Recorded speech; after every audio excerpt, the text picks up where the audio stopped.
Juba teist kevadet järjest on Tartu 2024 kultuuripealinna meeskonnal olnud võimalus külastada sõpruslinn Kaunast, kes kannab kultuuripealinna tiitlit 2022. aastal. Seekord me käisime ühiselt oluliste Tartu kultuuriorganisatsioonidega.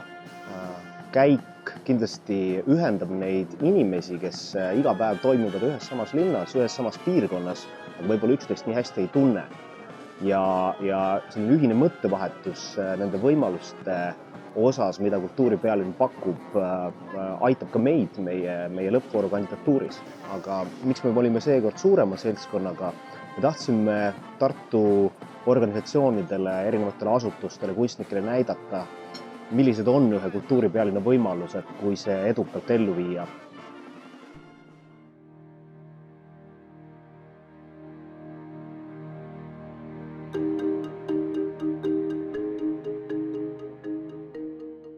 Kaunase kultuuripealinna korraldajad on päris vahva konverentsi kokku pannud.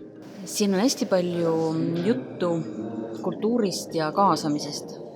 Tundub, et jagamismajanduse põhimõtted on üha rohkem jõudmas ka kultuuri.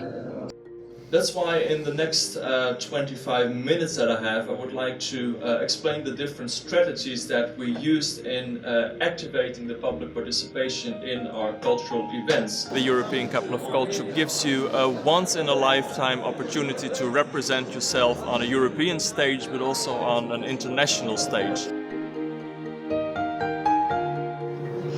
Based on what I've seen in Tartu and from what I learned from Tartu's bid, I think that Tartu city regional application really grasps the local Estonian identity, this kind of local dimension. Kaunase konverentsilt korjasin ma üles ühe tegelikult vana mõtte, mis pärineb Steve Jobsilt, et inimesed tegelikult ei tea, mida nad tahavad senikaua, kuni neile pole näidatud, mida nad tahavad. Kultuuripealinn on paljuski samasugune ettevõtmine.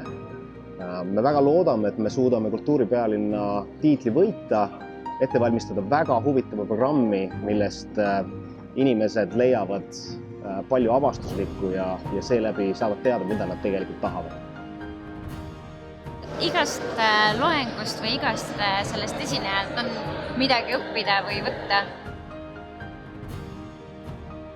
Et see, mida ma siin kõige rohkem näinud olen või pigem siis tähele olen pannud, on see, kuivõrd entusiastlikud on need inimesed, kes siin kõike seda korraldavad.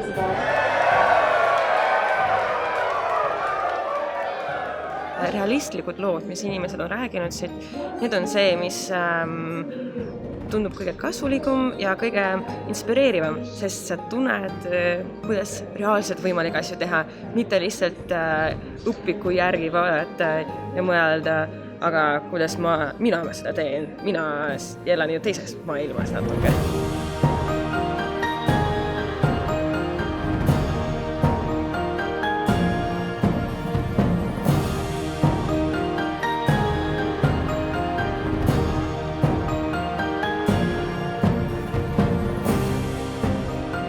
Ma arvan, et siia Kaunasesse sõit oli hästi kasulik. Ühelt poolt selle poolest, et me saime kuulda ettekannetest kogemusi teistel kultuuripealinnadel, aga samal ajal ka need mitteformaalsed vestlused andsid hästi palju juurde, et millised siis on olnud need head kogemused teistel kultuuripealinnadel.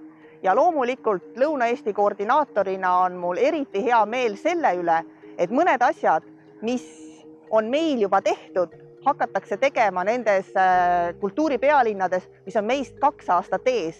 Nii et ma olen üliõnnelik meie Lõuna-Eesti tiimi üle, et kõik 19 omavalitsust, kes on koos Tartuga praegu tööd teinud, me oleme teinud väga head tööd ja mul on väga hea meel meie kõigi üle.